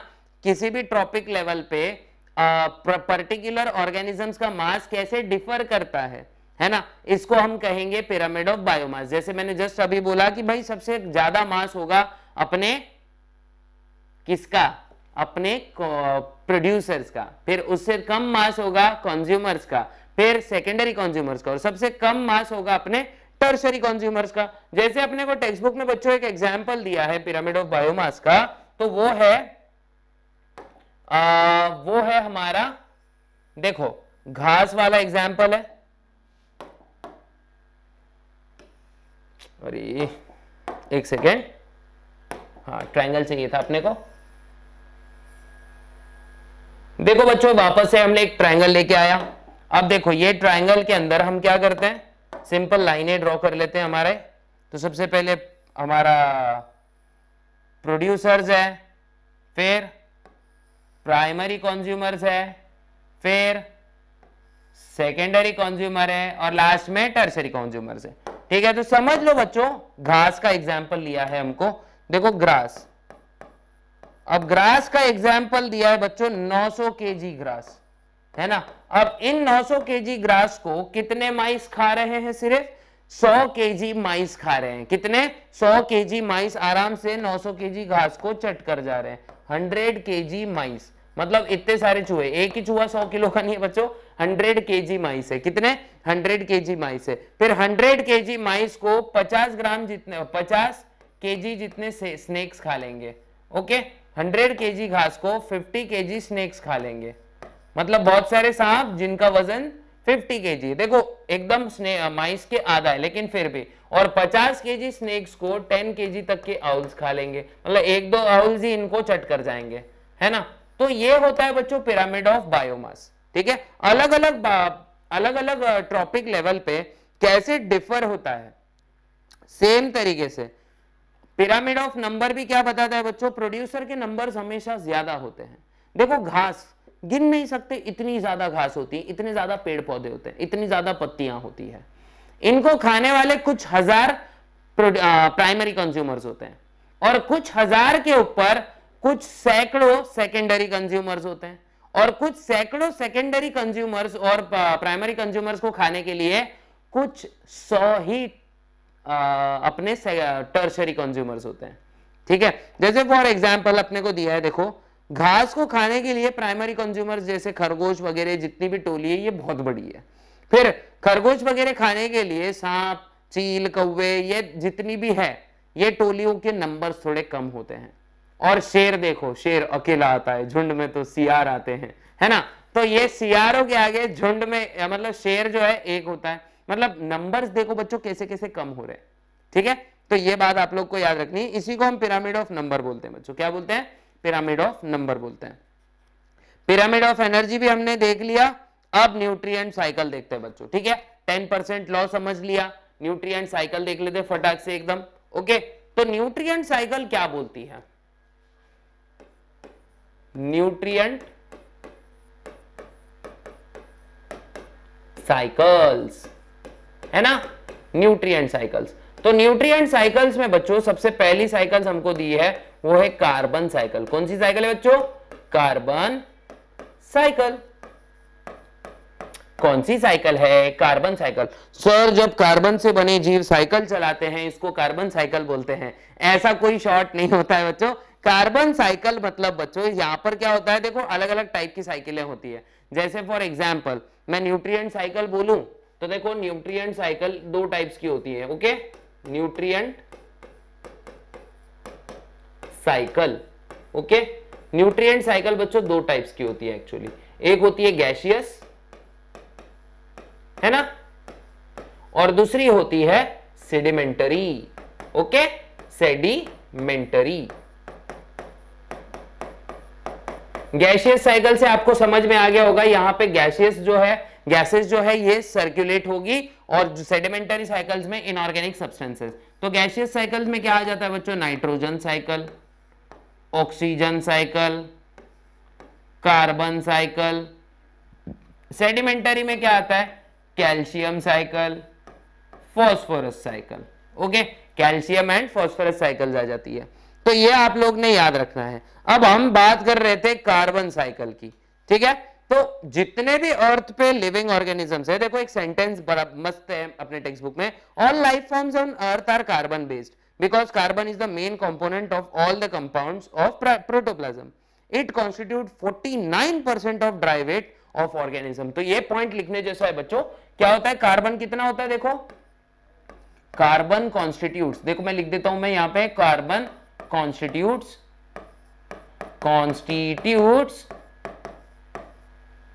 ट्यूटेस हो गया, कॉन्स्टिट्यूट्स ओके बराबर था, कॉन्स्टिट्यूट्स 49%, कितना बच्चों 49% ऑफ ड्राई वेट, बोल रहा हूं मैं, वापस बोल रहा हूं ड्राई वेट ऑफ ऑर्गेनिजम्स, ठीक है याद रखना ड्राई वेट ऑर्गेनिजम्स का कितना होता है 49% होता है जो कि कार्बन से बना रहता है बच्चों, ये इंपॉर्टेंट है, ठीक है। If you look the total quantity of global carbon 70% carbon is dissolved in ocean, ये एक अच्छा क्वेश्चन, ये एक मस्त है, देखो यहां पे मैं इसको सर्कल कर देता हूं, परसेंट को मोस्टली एमसीक्यूज में आ जाते हैं, 71% of carbon is dissolved in ocean, कहां है बच्चों डिसॉल्व्ड इन ओशंस, कहां पे डिसॉल्व्ड है मेरे बच्चे ओशंस में पाया जाता है, कहां पाया जाता है ओशंस में, ठीक है।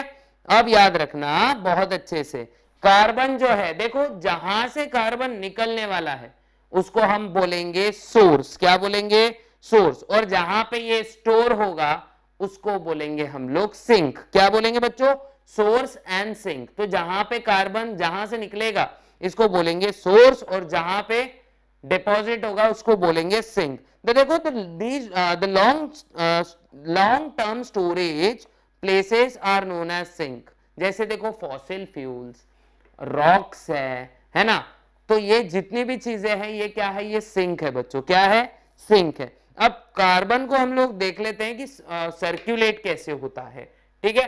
तो याद रखो बच्चों, मान लेते हैं मैं ऐसे एक फ्लो चार्ट फॉर्म में देता हूं तुमको, तो मान लो fossil fuel burning, fossil fuel burning है ना, फॉसिल फ्यूल बर्निंग, उसके बाद एक देखते हैं ये नंबर 1 ले लेते हैं, फिर नंबर 2 क्या बोलेंगे रॉक्स, रॉक्स में भी कार्बोनेट्स के फॉर्म में होगा, फिर हमारा नंबर 3 एटमॉस्फियर,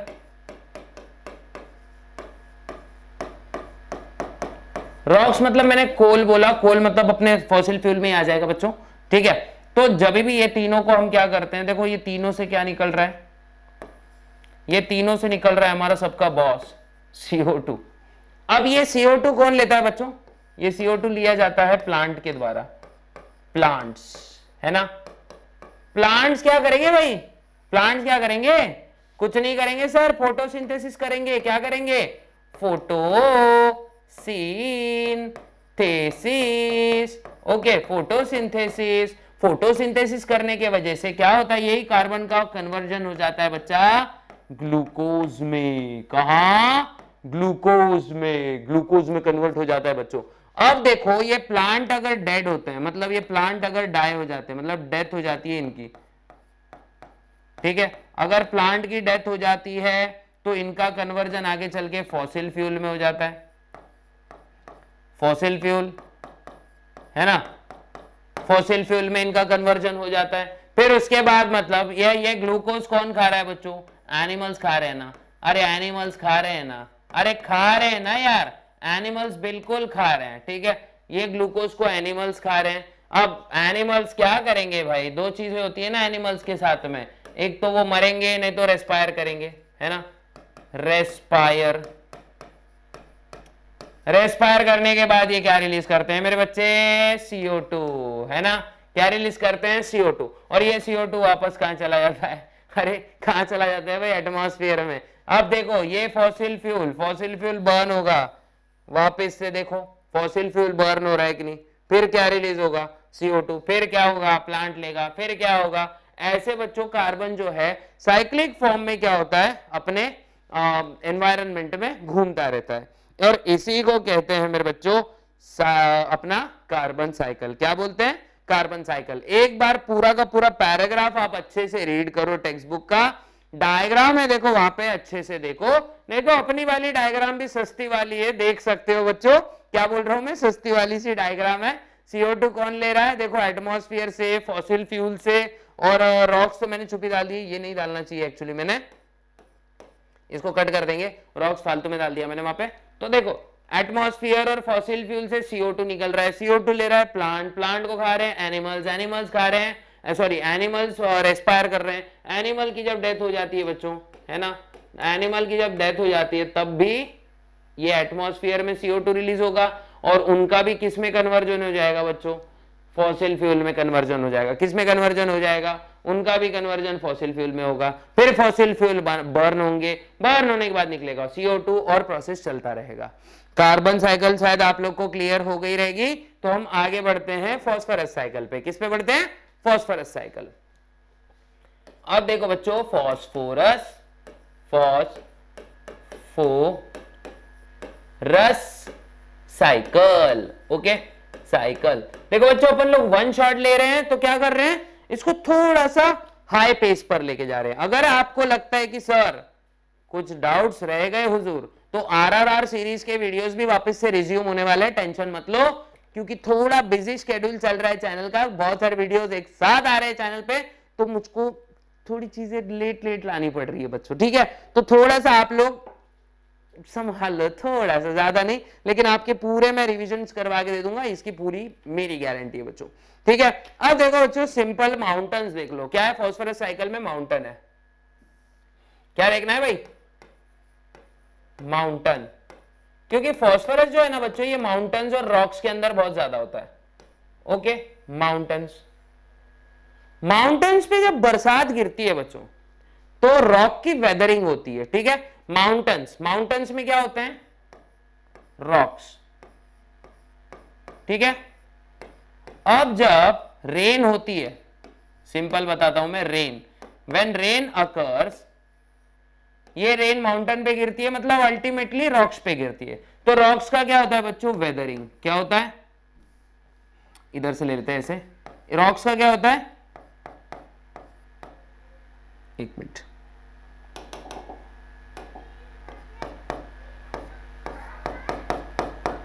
वेदरिंग, स्पेलिंग गलत हो सकती है वेदरिंग की, WHE लिखनी चाहिए थी, मैंने मेट कर वही लिख दी वेदर वाली, ठीक है, वेदरिंग हो सकती है। अब वेदरिंग होने की वजह से क्या होता है बच्चों, यहां से क्या रिलीज होता है, फॉस्फोरस रिलीज होता है डिसॉल्व्ड फॉर्म में। किस फॉर्म में, सॉल्युबल फॉर्म में। मैं P के आगे लिख देता हूं सॉल्युबल, ओके, सॉल्युबल। अब ये सॉल्युबल फॉस्फोरस कहां जाता है, सॉइल में। कहां जा रहा है बच्चों, सॉइल में। सॉइल से कौन इसको एब्जॉर्ब करेगा, सॉइल से कौन इसको एब्जॉर्ब करेगा, प्लांट्स। क्या, प्लांट्स, ओके। नॉट ओनली है सॉइल में जाते हैं बच्चों, ये बहते बहते रिवर में भी चले जाते हैं, ठीक है, रिवर में भी चले जाते हैं। फिर रिवर इसको बहा के कहां ले जाती है, समंदर में किनारा तू। अब ये समंदर से फॉस्फोरस कहां जाता है, सी शोर, है ना, जाता है कि नहीं, सी शोर। सी शोर से कहां जाता है भाई, एयर, है ना, हवा चलती है मस्तानी, और फिर एयर कई लाख साल तक डिपॉजिट होते रहती है और फिर से माउंटेन बन जाता है। अब प्लांट जो है ये मरता है ना, प्लांट डाइज। इसी प्लांट को किसने खाया था, एनिमल ने। थोड़ा कॉम्प्लेक्स हो जाएगा बच्चों, एनिमल फिर क्या हो रहा है, डाइज। मरने के बाद ये कहां मिलने वाले बच्चों, सॉइल में।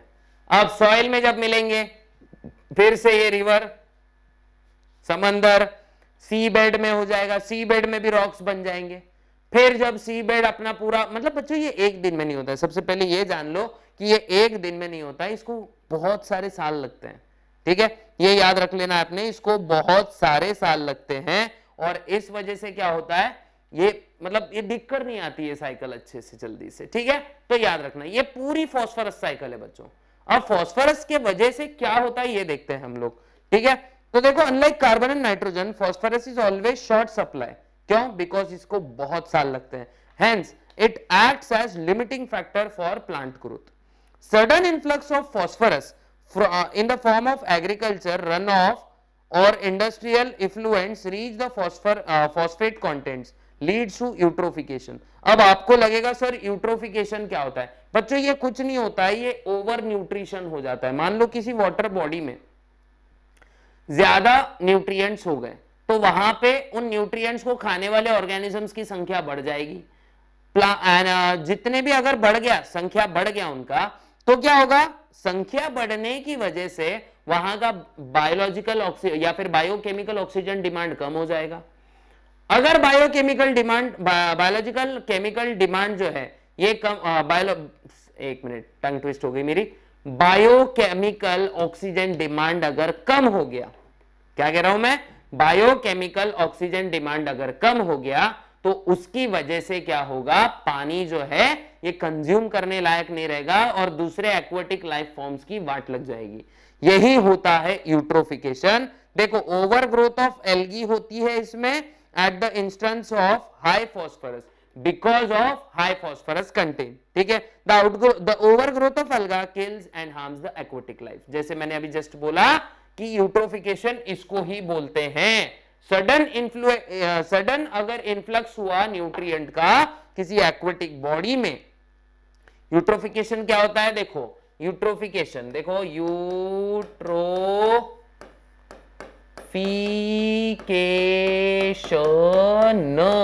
What is eutrophication? देखो यूट्रोफिकेशन में क्या हो जाता है बच्चों? Phosphorus is added in water. Water मतलब एक्वाटिक लाइफ सिस्टम, ये नेचुरल हो रहा है बच्चों। एडेड मतलब कोई जाके ऐसे थैला भर के नहीं डाल दे रहा है फॉस्फोरस। ओके, अब यहां पे क्या होगा? Over growth of algae, over growth of algae. अगर ओवर ग्रोथ ऑफ एल्गी हो गया तो उस वजह से होगा हार्म टू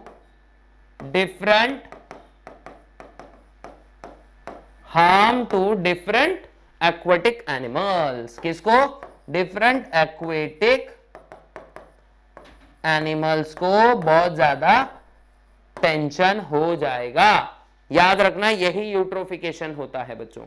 अब देखते हैं हमारे टॉपिक का सबसे आखिरी का दौर, जिसको हम बोलेंगे सक्सेशन। क्या बोलेंगे बच्चों? सक्सेशन।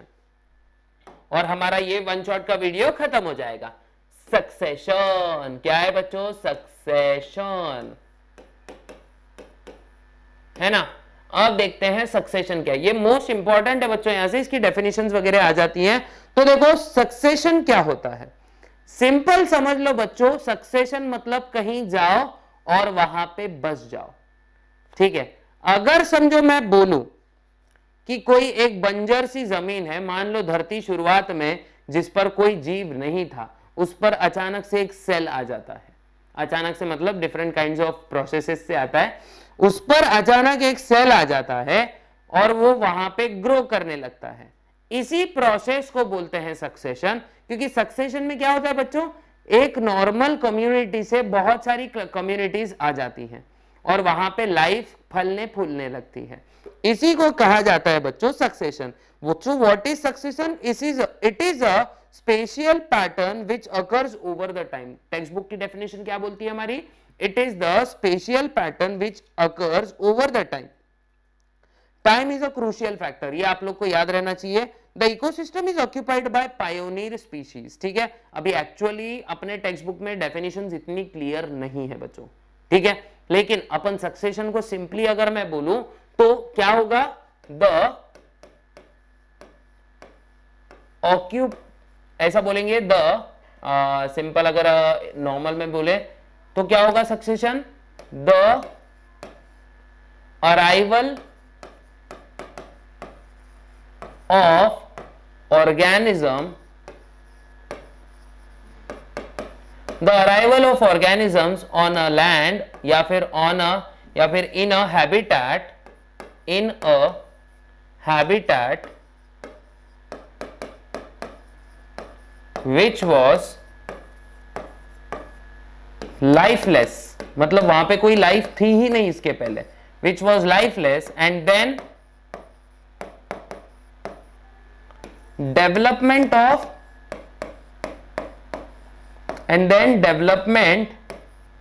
of life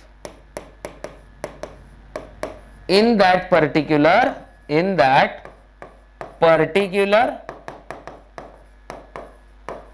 habitat.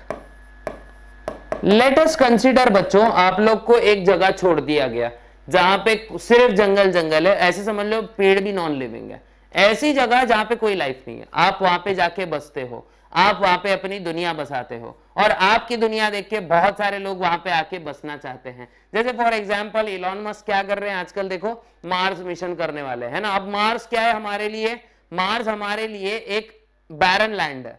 अब वहां पर हम में से जो भी ग्रुप ऑफ ह्यूमंस वहां जाएंगे तो वो सबसे पहले, इनको पायोनियर स्पीशीज कहा जाएगा, जो मतलब जो सबसे पहले पहुंचती है, जिसको कोई संसाधन कोई रिसोर्सेस नहीं मिलते हैं, तो इनको पायोनियर स्पीशीज कहा जाएगा। अब उन इंसान को देखकर अगर दूसरे एलियंस भी आके वहां पर बस जाते हैं तो ये सेकेंडरी मतलब बोलेंगे ना सेकेंडरी सक्सेशन होगा। ये मतलब पहले से मौजूद लाइफ में वहां पर क्या हो रही है, और लाइफ आके सेटल हो रही है, इसी को कहेंगे बच्चों हम लोग सेकेंडरी सक्सेशन। क्या कहेंगे, सेकेंडरी सक्सेशन कहेंगे। तो और इसी चीज को बोला जाता है नॉर्मल सक्सेशन प्रोसेस। ठीक है, इसको टाइम लगता है बच्चों, एक दिन में नहीं होता है। जैसे फॉर एग्जांपल आज जो रेगिस्तान है, उस रेगिस्तान में क्या हो रहा है, उस रेगिस्तान में लाइफ आ रही है, मान लेते हैं एक छोटा सा कैक्टस का पौधा उग जाता है। अब वो कैक्टस के पौधे को देखते देखते वो कैक्टस को जो खाने वाला जीव है वहां आ जाता है, फिर वो अपनी पॉपुलेशन बढ़ाता है, और ऐसा करते करते कैक्टस भी अपनी पॉपुलेशन बढ़ाता है, और ऐसा करते करते क्या होता है, वो पर्टिकुलर कैक्टस खाने वाले जीव को और दूसरा खाने वाला जीव वहां पे आके सेटल हो जाता है, और ऐसे पूरा एक लाइफ फॉर्म, मतलब ऐसा बोलो कि एक इकोसिस्टम बन जाता है बच्चों वहां पे, और इसी को सक्सेशन कहा जाता है। ठीक है, याद रखना। अब सक्सेशन होते हैं बच्चों दो टाइप्स के, कितने, दो टाइप्स के। देखो मैं बोल देता हूं यहां पे सक्सेशन, सक्सेशन होते हैं बच्चों दो टाइप्स के। तो पहला वाला क्या है, प्राइमरी सक्सेशन,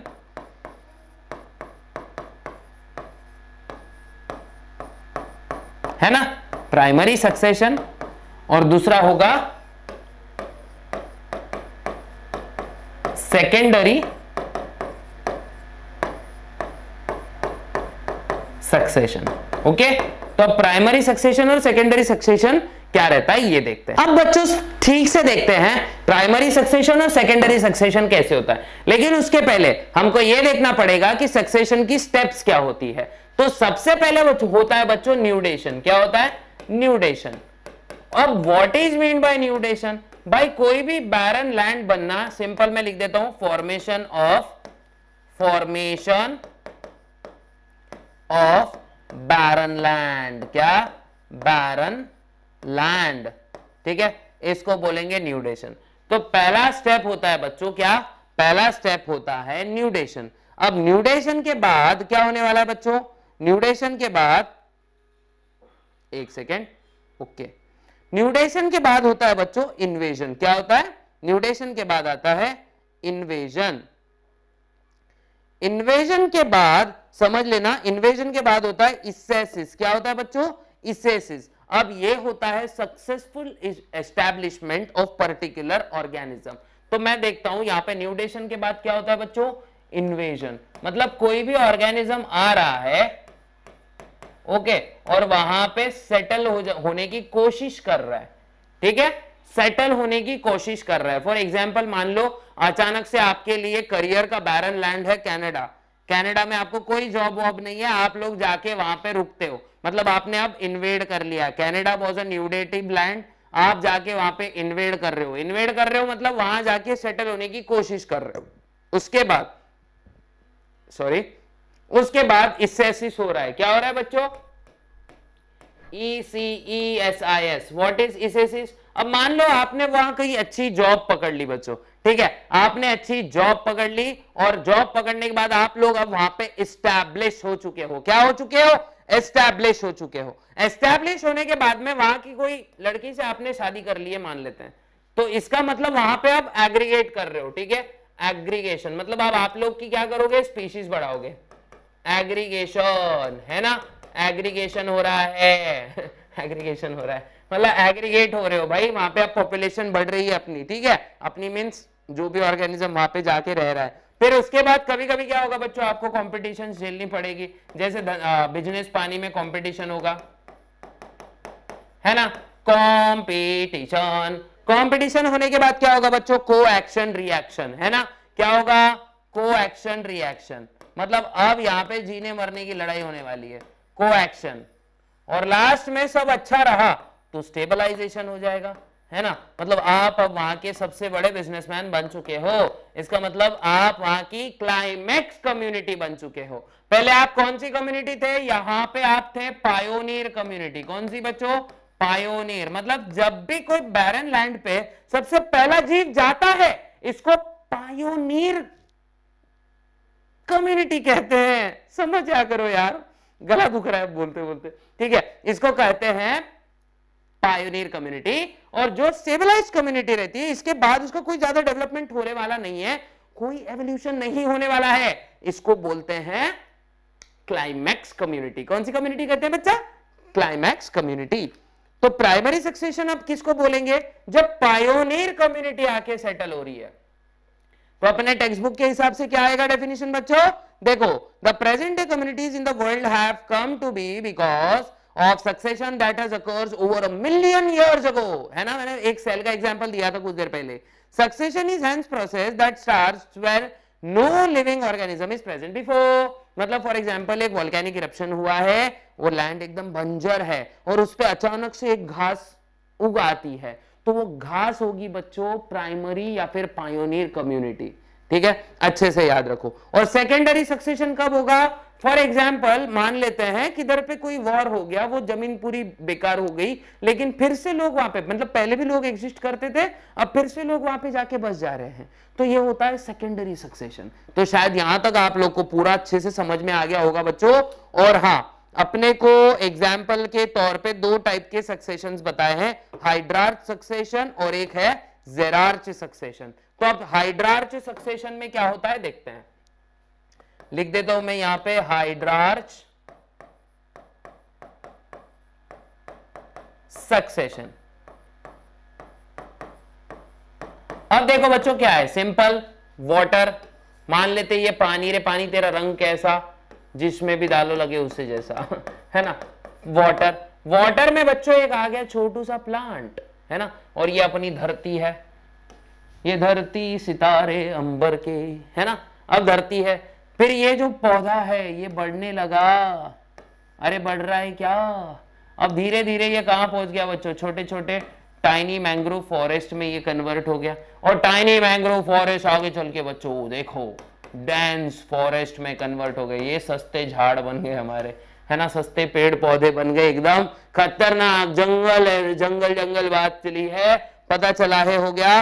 तो जो फॉरेस्ट होगा ये क्लाइमैक्स कम्युनिटी होगा, जो ये आया था पहले, ये है अपना pioneer community. Same goes for desert also, desert में भी क्या है देखो, बंजर रेगिस्तान, वहां पे एक कैक्टस आ जाता है, फिर वो कैक्टस में एवोल्यूशन होता है, मान लो तो वहां के रॉक्स पे छोटी छोटी अलगीज आती है बच्चों, ठीक है, शैडो वाले प्लेस में। अब ये अलगीज आगे चल के इवॉल्व होती है और छोटी छोटी हर्ब श्रब्स में कन्वर्ट हो जाते हैं, हर्ब्स, सॉरी, हर्ब्स मींस छोटे छोटे ग्रासेस। अब ये ग्रासेस आगे चल के श्रब्स में कन्वर्ट होते हैं, मतलब जो छोटी झाड़ियां होती है ना उसमें, और ये आगे चल के क्लाइमैक्स कम्युनिटी मतलब एक डेंस फॉरेस्ट में कन्वर्ट हो जाते हैं। ये होता है जेरार्च सक्सेशन। क्या होता है बच्चों, जेरार्च सक्सेशन। तो ये आप लोग ने याद रखना है। और नेचर हमारे लिए बहुत सारी सर्विसेज प्रोवाइड करता है बच्चों। फॉर एग्जाम्पल मेडिसिन अपने को मिलती है, फूड शेल्टर क्लोथिंग हम लोग को मिल जाती है, डिफरेंट काइंड्स ऑफ प्रोडक्ट्स हमको फॉरेस्ट से मिलते हैं, जीवनदायी ऑक्सीजन, अरे ऑक्सीजन भी हमको इकोसिस्टम से मिलता है ना। फिर उसके बाद खाने पीने की चीजें, बहुत अलग अलग फल, बहुत सारी चीजें बच्चों। और ये न्यूट्रिएंट साइकिल, जितनी भी न्यूट्रिएंट साइकिल्स होती है, अगर ये स्टॉप हो गई तो बच्चों वाट लग जाएगी, टाई टाई फिस हो जाएगा अपना। तो टाई टाई फिस नहीं होना, इसलिए बहुत सारी चीजें एनवायरनमेंट से हमको मिलती है और हम गधे एनवायरनमेंट की वाट लगा रहे हैं। हमारे पॉलिटिशियंस का सबसे पहला मैनिफेस्टो में लाइन होना चाहिए कि भाई सभी इंसान को 5-5 पेड़ लगाना जरूरी है, जो इंसान जितने पेड़ लगाएगा उसको उतना पैसा हम देंगे, उसको अच्छी नौकरी हम देंगे, है ना। जितने पेड़ लगाएंगे, जितना एनवायरनमेंट हम साफ रखेंगे, उस इंसान को मिलेगा इनाम। और इनाम के तौर पे हम लोग 1 करोड़ की घोषणा करते हैं। देखो सबके सब भगेंगे इन्वायरमेंट सेफ्टी के लिए, समझ रहे हो? तो आप भी बताओ, आपको ये ओपिनियन अच्छा लगता है कि नहीं? वन शॉट लेक्चर समझ में आया तो बहुत अच्छे से क्या करना है बच्चों, सब्सक्राइब कर देना है हमारे चैनल को। मिलते हैं अगले वीडियो में या फिर अगली वन शॉट सीरीज की लेक्चर में। तब तक के लिए गुड बाय, गुड लक, जय हिंद।